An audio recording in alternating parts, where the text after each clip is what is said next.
نماز اچھی ہے، روزہ اچھا ہے، حج اچھا ہے، زکوٰۃ اچھی ہے۔ نماز اچھی ہے، روزہ اچھا ہے، حج اچھا ہے، زکوٰۃ اچھی ہے، مگر میں باوجود اس کے مسلمان ہو نہیں سکتا، نہ جب تک کٹ مروں میں خواجہ بطحا کی حرمت پر صلی اللہ علیہ وسلم۔ نماز اچھی ہے، روزہ اچھا ہے، حج اچھا ہے، زکوٰۃ اچھی ہے، مگر میں باوجود اس کے مسلمان ہو نہیں سکتا، نہ جب تک کٹ مروں میں خواجہ بطحا کی حرمت پر، خدا شاہد ہے کامل میرا ایمان ہو نہیں سکتا۔ اللہ کے پیارے نبی حضرت محمد رسول اللہ صلی اللہ تعالیٰ علیہ وسلم سے عشق، حضور صلی اللہ علیہ وسلم سے محبت، رسول اللہ صلی اللہ علیہ وسلم کی اطاعت، آقا مدنی صلی اللہ علیہ وسلم کی فرما برداری، ان کی ہر ایک بات کو سر خم تسلیم کر لینے کا نام ہی ایمان ہے۔ حضرات صحابہ اکرام رضی اللہ تعالی اجمعین نے عشق و وفا کی وہ داستانیں تحریر کی ہیں اپنی قربانیوں کے ساتھ کہ قیامت تک لوگ ان کی مثالیں پیش کرتے رہیں گے، اور اب بھی پوری دنیا میں جو اہل ایمان ہیں، جن لوگوں نے کلمہ لا الہ الا اللہ محمد رسول اللہ صلی اللہ علیہ وسلم پڑھا ہے، ان کو اپنے مال سے زیادہ، اپنی اولاد سے زیادہ، اپنے ماں باپ سے زیادہ، اپنی جان سے زیادہ اگر کسی سے محبت ہے تو محمد رسول اللہ صلی اللہ علیہ وسلم کی ذات گرامی ہے۔ حضرات صحابہ کرام رضی اللہ تعالی اجمعین نے اس انداز سے عشق کیا ہے نبی علیہ الصلوۃ والسلام کے ساتھ کی جس کی مثال نہیں ملتی۔ روایات میں آتا ہے کہ مکہ مکرمہ میں حضرت ابو بکر صدیق رضی اللہ تعالیٰ عنہ کو ایک دن الگ نبی علیہ السلام نے کہا کہ ابو بکر آپ تیار رہیے گا، ہم ہجرت کریں گے، یعنی جانا ہے مکہ مکرمہ کو چھوڑ کے، کسی دن رات کو چلنا ہے یہاں سے۔ تو کئی مہینے پہلے یہ بات کہی تھی، جس دن حضور نبی علیہ الصلوۃ والسلام نے ہجرت فرمائی، رات کو اپنے گھر سے جب نکلے، سیدنا ابو بکر صدیق رضی اللہ تعالیٰ عنہ کے گھر پہ پہنچے، دروازے پہ ابھی جا کے آواز ہی دی ہے ابو بکر، اندر سے آواز آئی لبیک یا رسول اللہ، یا رسول اللہ میں حاضر ہوں۔ نبی علیہ الصلوۃ والسلام نے پوچھا ابو بکر آپ کو کیسے پتا لگا کہ میں ابھی آ رہا ہوں، آج کی رات آ رہا ہوں؟ فرمایا یا رسول اللہ آپ نے ایک دن کہا نہیں تھا کہ ابو بکر تیار رہنا، ہم نے کسی دن یہاں سے گزرنا ہے؟ فرمایا یا رسول اللہ جس دن آپ نے کہا تھا اس دن کے بعد کوئی رات ایسی نہیں گزری جس دن تیار ہو کے ساری رات میں اپنے گھر کے دروازے پہ کھڑا رہا کہ آیا محمد رسول اللہ صلی اللہ علیہ وسلم کب تشریف لے آئے، اور ان کو زحمت نہ ہو کہ وہ غلام کو آواز دیں اور غلام حاضر نہ ہو سکے۔ اس کو عشق کہتے ہیں۔ سیدنا عمر رضی اللہ تعالیٰ عنہ خانہ کعبہ کا طواف کر رہے تھے اور صحابہ میں جلالی ہیں، اور رسول اللہ صلی اللہ علیہ وسلم کی مراد ہے، اللہ نے مانگ کے لیا ہے۔ طواف کرتے کرتے حجر اسود کے قریب پہنچے، حجر اسود کو، اس پتھر کو جس کو چومنا لوگ اپنے لیے عزت کی بات سمجھتے ہیں، جس کو چومنے کے لیے آج بھی گھنٹوں لائن لگتی ہے، باری نہیں آتی کئی سال تک، حضرت اسود کو پکڑا اور دونوں ہاتھوں سے پکڑنے کے بعد کہنے لگے کہ یہ حجر اسود تو پتھر ہے، خدا کی قسم عمر تجھے اس لیے چومتا ہے کیونکہ محمد رسول اللہ صلی اللہ علیہ وسلم نے تجھ کو چوما ہے، اس لیے عمر تجھ کو چومتا ہے۔ اے عبداللہ مزنی رضی اللہ تعالی عنہ، بچپن سے عشق ہو گیا حضور اکرم صلی اللہ علیہ وسلم سے، یتیم ہے، باپ مر گیا، ماں نے شادی نہیں کی تاکہ اولاد پالنی ہے، مائیں بڑی قربانیاں دیتی ہیں اولاد کے لیے، چچا کفالت کرتا رہا،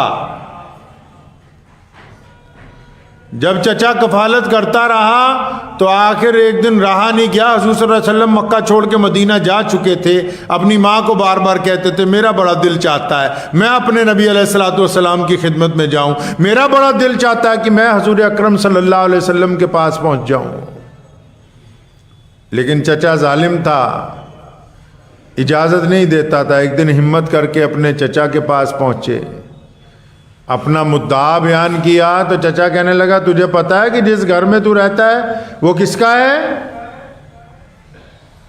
کہنے لگا ہاں مجھے پتا ہے، وہ آپ کی ملکیت ہے۔ فرمایا کچھ نہیں ملے گا اس میں سے، مال دولت کچھ نہیں ملے گا، جو کچھ ہے سب میں نے بنایا، تمہارا باپ تو مر گیا تھا جب تم چھوٹے سے تھے، تمہیں پالا میں نے، کھلایا میں نے، جوان میں نے کیا، کچھ نہیں دوں گا میں اگر وہاں جانا ہے۔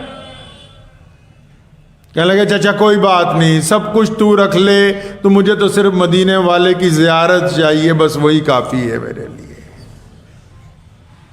جب چچا کے گھر سے نکلنے لگے ظالم نے پھر آواز ماری، کہنے کا بات سن، یہ جو تو نے کپڑے پہن رکھے ہیں نا یہ بھی ہمارے پیسوں کے ہیں، یہ جو لباس پہنے تو پھر رہا ہے اس پہ بھی میں ہی پیسے خرچ کرتا ہوں۔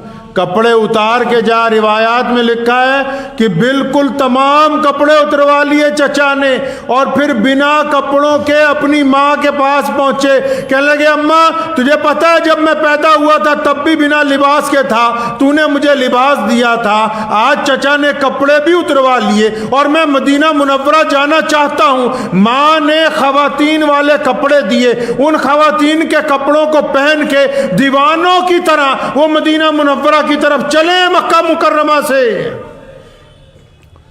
یہ داستان عشق میں آپ کو اس لیے سنا رہا ہوں کہ آج اسلام جو ہم تک پہنچا ہے یہ گدوں پر بیٹھ کے نہیں پہنچا، یہ نظر و نیاز سے نہیں پہنچا، یہ حلوے کھا کے نہیں پہنچا ہے، وہ چلے جب مکہ مکرمہ سے مدینہ منورہ کی طرف کئی راتیں گزر گئی بھوکے پیاسے، اور کیا انعام اللہ نے دیا ہے۔ جس دن مدینے پہنچے فرمایا سرد رات تھی، ریگستان کی راتیں بڑی ٹھنڈی ہوتی ہیں، فرمایا اتنا بڑا انعام ملا کہ میں نے سوچا رات کا پہلا پہر ہے، مدینے میں کون جاگ رہا ہوگا، قربان جاؤں مسجد نبوی کے دروازے پہ پہنچے، حضرت بلال حبشی رضی اللہ تعالیٰ عنہ بے چینی سے ٹہل رہے ہیں۔ فرمایا تمہارا نام عبداللہ مزنی ہے؟ فرمایا ہاں۔ فرمایا بھائی تمہارا انتظار ہے، میرے آقا صلی اللہ علیہ وسلم نے کہا کہ میرا ایک دیوانہ آ رہا ہے، اس کا استقبال کر رہے ہیں۔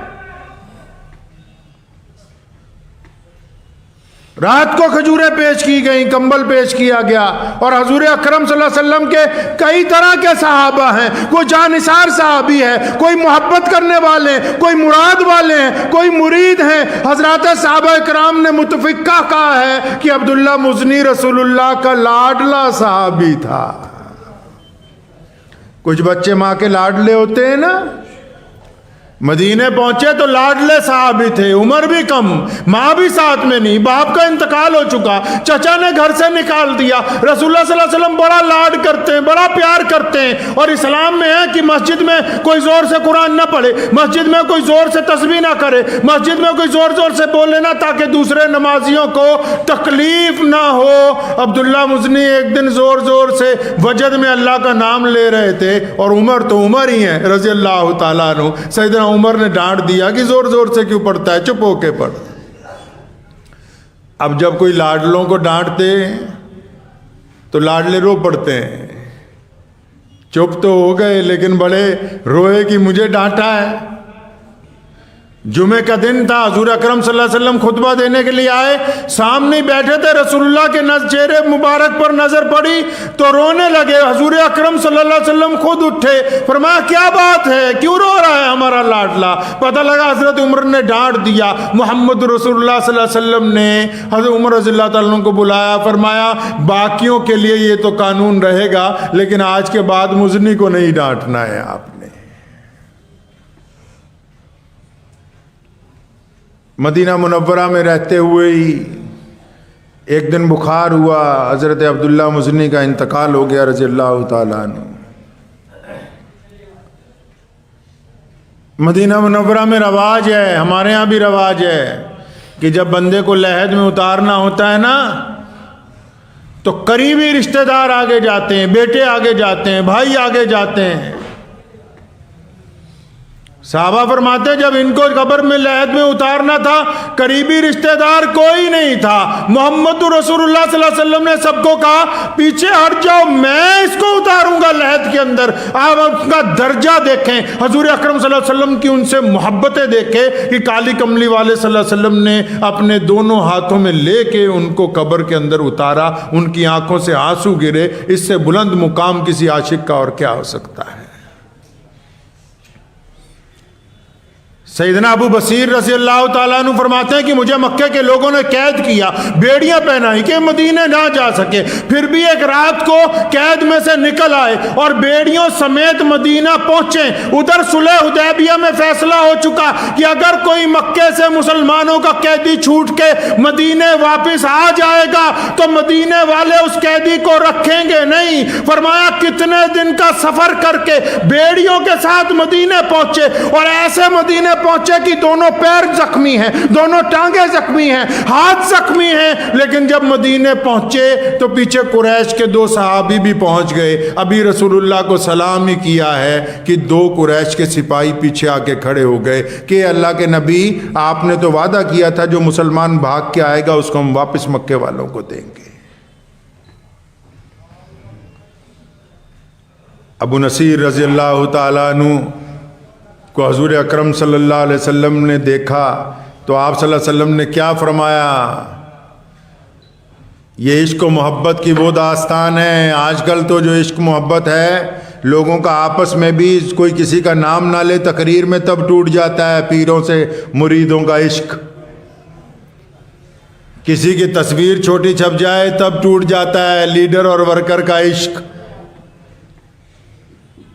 کوئی رشتہ دار ڈھنگ سے کھانا نہ کھلائے تب فرق پڑ جاتا ہے، بھائیوں اور بہنوں کے رشتے میں، کوئی مرید پیر کے گھر نہ پہنچے ٹائم پہ تب فرق پڑ جاتا ہے کہ یہ کیسا مرید ہے، کیسے پیر صاحب ہیں، تمہیں پوچھنا ہی نہیں آئے جی۔ مورخین نے لکھا ہے سیدنا ابو بصیر رضی اللہ تعالیٰ عنہ زخمی اور 2 سپاہی بھی آ گئے، حضور اکرم صلی اللہ علیہ وسلم موجود ہیں۔ حضور صلی اللہ علیہ وسلم نے فرمایا ابو بصیر میں نے وعدہ کیا مکے کے ساتھ، مکے کے لوگوں کے ساتھ جب وہ لکھا گیا کہ اگر کوئی قیدی مسلمان بھاگ کے آئے گا ہم اس کو واپس لوٹا دیں گے، میں مجبور ہوں اپنے وعدے کے لیے، آپ ان کے ساتھ واپس لوٹ جائیں۔ اور جاتے ہوئے فرمایا تھا ابو بصیر صبر رکھنا، میرا پیغام تم تک پہنچے گا ایک دن۔ اندازہ لگاؤ آج کل اگر عام معاملات میں ہم کسی لیڈر کے پاس اس کے خاص کسی مرید کے ساتھ کام کے لیے چلے جائیں اور تھوڑا سا ٹال دے، باہر نکلتے اس کو پہلا تانا مارتے ہیں کہ اچھا تو اس کے پیچھے پھرتا تھا سارا دن، تو اس کا گنگان کرتا ہے جس نے تیرا کام نہیں کیا۔ اور یہ مکہ مکرمہ سے بھاگ کے آئے، پیدل آئے مدینہ، زخمی ہو کے آئے۔ صحابہ فرماتے تھے جب ابو بصیر کو لٹایا مدینے میں ایسا تھا جیسے سوگ پڑ گیا ہو، جس گلی سے گزرتے تھے خون کے چھینٹے ابو بصیر رضی اللہ تعالیٰ عنہ کے پڑتے تھے۔ لوگ بڑے حیران تھے، بڑے پریشان تھے کہ دیکھو ہمارا ایک بھائی مکے سے قید سے چھٹ کے بھاگ کے آیا ہے، اور یہ مکے کے ظالم سپاہی یہاں تک پہنچ گئے اور حضور صلی اللہ علیہ وسلم کے سامنے سے لے کے جا رہے ہیں۔ ان سپاہیوں نے کیا کیا؟ پھر مدینے سے جیسے ہی باہر نکلے ایک نے تانا مارا، کہنے لگے ابو بصیر اور نعوذ باللہ تو کہتا تھا تجھے بڑا عشق ہے ان سے، تو یہ کیا ہوا؟ یہ تو تجھے روک بھی نہیں سکے۔ قربان جاؤں حضرات صحابہ کرام رضی اللہ تعالی اجمعین پہ، یہ دین ایسے ہم تک نہیں پہنچا ہے۔ کل ہی انہوں نے صرف نمازیں اور تسبیحاں نہیں پڑھی کہ دین ہم تک پہنچ گیا۔ ابو بصیر رضی اللہ تعالیٰ عنہ نے فرمایا تھا بڑی سختی کے ساتھ، فرمایا بدبخت چپ ہو جا، اپنی زبان سے ایک لفظ نہ نکالنا۔ میرے آقا نے جب مجھے واپس لوٹایا میرا تو ایمان بڑھ گیا کہ دیکھو میرے رسول صلی اللہ علیہ وسلم اپنے وعدے کے کتنے پکے ہیں کہ ان کا ایک مرید بھی آتا ہے پھر بھی دشمن کے ساتھ جو وعدہ کیا اپنے وعدے کو مکمل کرتے ہیں، اپنے عاشق کی جو ہے وہ پرواہ نہیں کرتے۔ میرا تو ایمان بڑھ گیا کہ رسول اللہ صلی اللہ علیہ وسلم اپنے وعدے کے بالکل پکے۔ پھر کیا ہوا؟ رسول اللہ صلی اللہ علیہ وسلم جب ابو بصیر رضی اللہ عنہ کو لے گئے قیدی، انہوں نے مسجد نبوی میں دعا کی، اللہ کے نبی صلی اللہ علیہ وسلم کی آنکھوں سے زارو کتار آنسو آ رہے تھے، دعا فرمائی کہ الہ العالمین ابو بصیر کی مدد فرما، آپ اس کی مدد فرمائیں۔ اور ادھر کیا ہوا؟ جب دعا قبول ہوئی، یہ مدینے سے باہر نکلے، جو 2 سپاہی قید کر کے لے جا رہے تھے، جب ان سے تکرار ہوئی، پہلے سپاہی کی تلوار نکال کے ایک کا کام نپٹایا، پھر دوسرے کا نپٹایا، ان دونوں سے آزادی حاصل کی۔ اب مدینے جا نہیں سکتے کیونکہ مدینے والے کا وعدہ ہے، ابھی کفار مکہ کے ساتھ معاہدہ کیا ہوا ہے، ایگریمنٹ کیا ہے کہ اگر کوئی بھاگ کے آئے گا ہم رکھیں گے نہیں۔ مکے جا نہیں سکتے تو مکے اور مدینے کے درمیان ایک جنگل کی وادی کو اپنا گھر بنا لیا۔ اور پھر کمال دیکھیں، جو بھی مکہ سے بھاگتا تھا قیدی، مدینے جا نہیں سکتا تھا، دیکھتے ہی دیکھتے ابو بصیر رضی اللہ تعالیٰ عنہ کے پاس 300 صحابہ اکرام رضی اللہ تعالیٰ اجمعین کا لشکر جمع ہو گیا۔ پھر ایسا لشکر جمع ہو گیا، کوئی کفار گزرتا تھا الٹا اسے پکڑ کے رکھتے تھے اپنے پاس کہ تمہاری کیا جرت ہے کہ مدینہ منورہ کے قریب سے گزرو؟ تم ضعیف ہو گئے، زیادہ عمر کے تھے، سخت بیمار ہوئے، جو صحابہ کرام ساتھ میں تھے، کئیوں کو ایسا لگتا تھا کہ ابو بصیر کی آج جان نکل جائے گی، صبح نکل جائے گی، شام نکل جائے گی۔ تو جب سخت بیمار تھے، جان کنی کا وقت تھا، کئیوں نے کہا کہ ابو بصیر جان بڑی سخت ہے آپ کی۔ اور فرمایا نہیں نہیں، یہ سخت نہیں ہے، یہ تو نکلتی اس لیے نہیں ہے کہ رسول اللہ صلی اللہ علیہ وسلم نے فرمایا تھا ابو بصیر میرا تم تک پیغام پہنچے گا۔ فرمایا جب تک رسول اللہ کا پیغام نہیں آ جاتا تب تک موت کا فرشتہ نہیں آ سکتا ہے۔ اور پھر اس دوران 2 صحابہ کرام رضی اللہ تعالیٰ اجمعین کے ہاتھ رسول اللہ صلی اللہ علیہ وسلم نے پیغام بھیجا ہے، حالات درست ہو گئے ہیں، اپنا پیغام بھیجا ہے، بلاوا بھیجا ہے۔ وہ دونوں صحابہ رضی اللہ تعالیٰ اجمعین جس دن پہنچے سخت بیمار تھے، اور جب پیغام پہنچا تو اپنی جان اللہ تبارک و تعالیٰ کی یہ کہتے ہوئے سپرد کر دی کہ اب محمد الرسول اللہ صلی اللہ علیہ وسلم کا پیغام آ گیا ہے، اب پھر جانے کا وقت ہے، اب کوئی نہیں روک سکتا ہے۔ یہ عشق و وفا کی وہ داستان ہے جو ہماری بنیادوں میں داخل ہے۔ یہ ایسے ہی نہیں، آج جب پوری دنیا کا کفر اسلام کے خلاف بات کرتا ہے اس کے باوجود ہم مستحکم کھڑے رہتے ہیں۔ آج جب بڑے بڑے لوگ چاہتے ہیں کہ مسلمانوں کے ایمان کو متزلزل کیا جائے، اس کے باوجود ہم بڑی ہمت اور استقامت کے ساتھ اپنی دین کے اوپر قائم ہیں۔ یہ ایسے ہی قائم نہیں ہوا، عشق و وفا کی لاکھوں داستانیں، صحابہ کرام کا خون اس کی بنیادوں میں داخل ہے، تب یہ دین ہم تک پہنچا ہے۔ کسی نے طلحہ بن مالک لکھا ہے، ایک ننھے صحابی ہیں، حضور اکرم صلی اللہ علیہ وسلم کے بڑے عاشق ہیں۔ نبی گئے کہ بچے کے وقت کم ہے، لیکن جب بھی اس کا وصال ہو مجھے خود خبر دینا، فوری طور پہ خبر دینا، تاکہ میں خود آ کے اس کا جنازہ پڑھاؤں اور اس ننھے عاشق کی بات سنو۔ رات کے پہلے پہر جب ان کا وصال ہونے لگا، اپنے ابا کو کہنے لگے رسول اللہ صلی اللہ علیہ وسلم نے تو صحیح کہا ہے کہ آپ ان کو خبر دیں، لیکن میں نہیں چاہتا میرے آقا کو رات کے وقت تکلیف پہنچائی جائے، میں نہیں چاہتا، ہم تو زندگیاں مانگ رہے ہیں۔ فرمایا میں نہیں چاہتا کہ میرے آقا صلی اللہ علیہ وسلم رات کو ان محلوں سے گزرے جو یہود و نصارہ کے ہیں، اور میرے جنازے کی وجہ سے کوئی آقا صلی اللہ علیہ وسلم کو تکلیف پہنچا دے۔ فرمایا ابا جی جب میری جان نکل جائے پہلے وقت میں میری تدفین کر دیجیے گا، تاکہ میں نہیں چاہتا کہ میرے آقا صلی اللہ علیہ وسلم میرے جنازے کی وجہ سے تکلیف اٹھائیں۔ مورخین نے لکھا ہے کہ رات کے پہلے پہر انتقال ہوا، پہلے پہری جنازہ، پہلے پہری وصیت کے مطابق تدفین ہو گئی۔ حضور صلی اللہ علیہ وسلم کو صبح بتایا گیا، آپ صلی اللہ علیہ وسلم نے کہا میں نے تو کہا تھا کہ مجھے رات کو ہی بتانا۔ پھر ان کی بات بھی بتائی کہ وہ چاہتے تھے کہ رسول اللہ صلی اللہ علیہ وسلم کو تکلیف نہ پہنچے۔ اور پھر عاشق کا مقام دیکھیں، ساری دنیا حضور اکرم صلی اللہ علیہ وسلم کے روضہ مبارک پر، گنبد خضرا پر جاتی ہے، محمد رسول اللہ صلی اللہ علیہ وسلم اس عاشق کی قبر پر خود تشریف لے کے گئے۔ حضور صلی اللہ علیہ وسلم خود تشریف لے کے گئے ہیں وہاں، ان کے لیے دعا کے لیے، ان کے درجات کے لیے۔ اور یوں دعا کی اللہ تعالیٰ سے کہ یا اللہ آپ اپنی شان کے مطابق میرے اس صحابی کے ساتھ مسکرا کے ملاقات کریں، اپنی شان کے مطابق آپ اس کے ساتھ معاملہ کریں۔ حضرات صحابہ کرام رضی اللہ تعالیٰ عنہ نے عشق و وفا کی وہ داستان خزینہ خبیب بن زید رضی اللہ تعالیٰ عنہ کے ٹکڑے کیے گئے، فرمایا کوئی ایسا پیدا نہیں ہوا جو ہماری زبان سے محمد رسول اللہ صلی اللہ علیہ وسلم کی شان میں ایک لفظ بھی غلط نعوذ باللہ نکلوا لے۔ حضرات صحابہ کرام رضی اللہ تعالیٰ اجمعین کے بعد سے لے کے آج تک اگر داستان نبوت کے عشق میں، اگر نبوت کی عشق کی داستان میں کوئی چیز مسلسل چلی آتی ہے، اگر رسول اللہ صلی اللہ علیہ وسلم سے لے کے آج تک پوری کائنات میں کوئی چیز پوری لگاتار ایک روایت کے ساتھ قائم ہے، تو اللہ کے نبی صلی اللہ علیہ وسلم کے ساتھ مسلمانوں کا عشق ہے، مسلمانوں کی وفاداریاں ہیں۔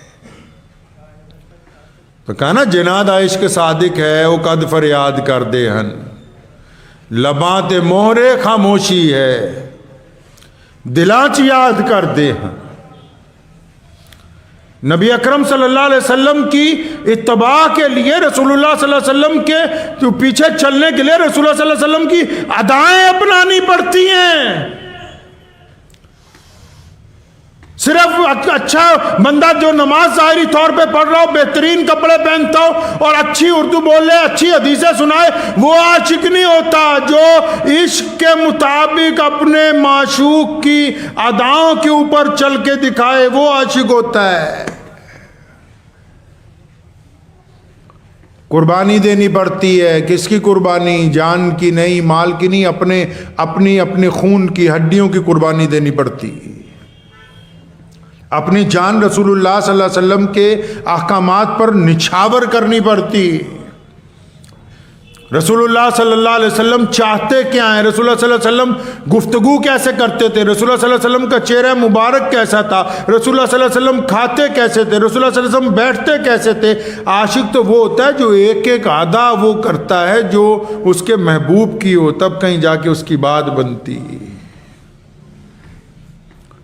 تو اگر ہم چاہتے ہیں کہ ہم رسول اللہ صلی اللہ علیہ وسلم کو پا لیں، اللہ اور اس کے رسول کی رضا پا لیں، قرآن پاک نے کہا نا قل ان کنتم تحبون اللہ،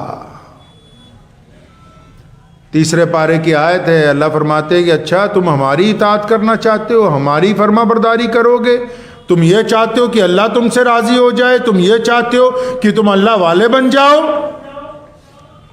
تمہارے خیال میں یہ ہے کہ تم جو کہو اللہ کی فوراً مدد آ جایا کرے۔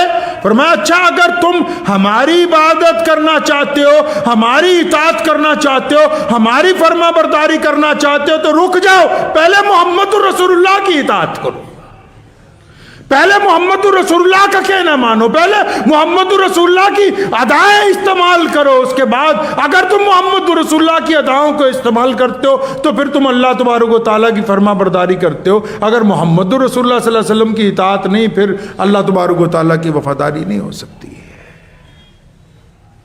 مجھے یاد ہے میں اپنے والد صاحب حضرت مولانا حبیب الرحمن صاحب ثانی لدھیانوی رحمۃ اللہ علیہ کے ساتھ اکثر ہم لوگوں ظہر کے وقت کھانا مسجد میں کھاتے تھے یا گھر پہ، تو میں نے اتفاق سے ایک دن پوچھا، میں کہا آپ سالن کٹوری میں نہیں کھاتے اور جب ہم شوروا ڈالتے ہیں سارا پھیل جاتا ہے، مزہ خراب ہو جاتا ہے بعض اوقات۔ تو مجھے ایک دن کہنے لگے تمہیں پتہ نہیں لگتا تم نے ابھی تک صحیح طرح بخاری نہیں پڑھی، پیارے نبی صلی اللہ علیہ وسلم کھلے برتن میں کھاتے تھے۔ اب عاشق تو وہی ہے جو رسول اللہ صلی اللہ علیہ وسلم کی ادائیں۔ ایک دن میں پوچھنے لگا، میں کہا ابو جی بعض اوقات سارے بٹن کھلے رکھتے ہیں؟ فرمایا ہاں، ایک دو مرتبہ نبی علیہ الصلوۃ والسلام نے نماز کے دوران سارے بٹن کھلے رکھے، ہم چاہتے ہیں کہ کوئی سنت ویسی ادا ہو جائے۔ کپڑے ہمیشہ پرانے، ہمیشہ قدر۔ فرمایا ہمارے نبی علیہ الصلوۃ والسلام نے کوئی قیمتی لباس نہیں پہنے ہیں، آنے والوں کی ہمیشہ بات سننی، اگر کوئی تانا دے وہ بھی سن لیں، اگر کوئی ناراضگی کا اظہار کرے تو اس کو راضی کر لے۔ کیوں؟ کیونکہ یہ محمد رسول اللہ صلی اللہ علیہ وسلم کا شیوا ہے۔ حضور نبی علیہ السلام نے کہا کہ ہم ان کی باتوں کو اپنے جسم کے اوپر لاگو کریں. یہ کیا بات ہو گئی کہ ہم اپنے جسم پر رسول اللہ صلی اللہ علیہ وسلم کی اداؤں کو لاگو نہیں کرتے؟ ہم چاہتے کہ دوسرے لوگ جو ہیں حضور اکرم صلی اللہ علیہ وسلم کی اطاعت کو مانیں. جب تک آپ خود اپنے اوپر رسول اللہ صلی اللہ علیہ وسلم کی اداؤں کو لازم نہیں کریں گے، اللہ راضی ہونے والا. اور آپ کن کو راضی کرنے کے لیے لگے ہیں؟ ہم کن کو راضی کرنے کے لیے لگے ہیں؟ دنیا والوں کو. دنیا والوں کو راضی کرنے کے چکر میں کہ اچھا رشتہ دار ناراض ہو جائیں، دوست نہ ناراض ہو جائیں، حکومت نہ ناراض ہو جائے، پارٹی والے نہ ناراض ہو جائیں. اچھا جن کو تم راضی کرنے کے لیے لگے ہوئے یہ راضی ہوں گے ہی نہیں. اللہ فرماتے ہیں جن میں تم عزت تلاش کرتے ہو ان کے پاس تو عزت ہے ہی نہیں. فرمایا جہاں تم جا کے ڈھونڈتے ہو کہ وہاں عزت ملے گی، بازار میں، وہاں حکمرانوں کے دربار میں عزت ملے گی، فرمایا یہاں عزت ہے نہیں، عزت تو ہم بانٹتے ہیں. فرمایا عزت دینی ہم نے، عزت کے مالک اللہ تبارک و تعالیٰ ہے. تو عزت جب اللہ تبارک و تعالیٰ نے دینی تو اللہ تبارک و تعالیٰ کی فرما برداری کرنی چاہیے. لوگ ڈر جاتے ہیں. ابھی یوکرین کے اوپر رشیا نے حملہ کیا ہے پرسوں، پوری دنیا کے ملک ڈر گئے. کیوں؟ کیونکہ رشیا طاقتور ہے. سب کو پتہ ہے کہ ایک چھوٹے سے ملک کی آزادی پر حملہ ہے، مظلوم لوگوں کے اوپر بم مارے جا رہے ہیں. یہ تو نہیں کہ اگر وہاں ہمارے مذہب کے لوگ نہیں رہتے تو ہم ظالم کو ظالم نہ کہیں گے. کئی اسلامی ملکوں کے بادشاہ بھی خاموش تماشائی بنے ہوئے ہیں کہ نہیں. بندہ وہی ہوتا ہے جو لوگوں کی ناراضگیوں کو نہ دیکھے، جو انصاف کی بات کرے. اسلام نے کہا ہے ہر مظلوم کی مدد ہونی چاہیے، اور جب مظلوم کی مدد کرنے کے لیے جائیں اس کا مذہب نہ دیکھیں، اس کی قوم نہ دیکھیں. آج دنیا آدھی خاموش ہے، تماشائی بنی ہوئی ہے. کیوں؟ پنجابی جی کہاوت ہے نا کہ ماڑے دی مر گئی ماں تے کوئی نہیں لیندہ نا. مطلب غریب آدمی کی جب ماں مر جاتی تو کوئی نام بھی نہیں لیتا ہے. ماڑے دی مر گئی ماں تے کوئی نہیں لیندہ نام، تکڑے دا مر گیا کتا تے سارا پنڈ نہیں ستا. کہندہ غریب آدمی کی ماں مر جاتی ہے تو کوئی نام بھی نہیں لیتا. اگر امیر آدمی کا کتا بھی مر جاتا ہے سارا گاؤں جاگتا رہتا ہے چودھری صاحب دا کتا مر گیا، افسوس کرنے جانا ہے.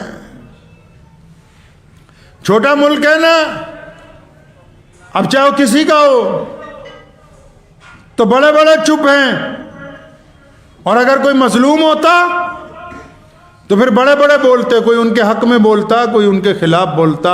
لیکن بندے وہی ہیں، اللہ اور اس کے رسول صلی اللہ علیہ وسلم کی اطاعت کرنے والے وہی ہیں جو کم از کم ایمان کی اس حالت میں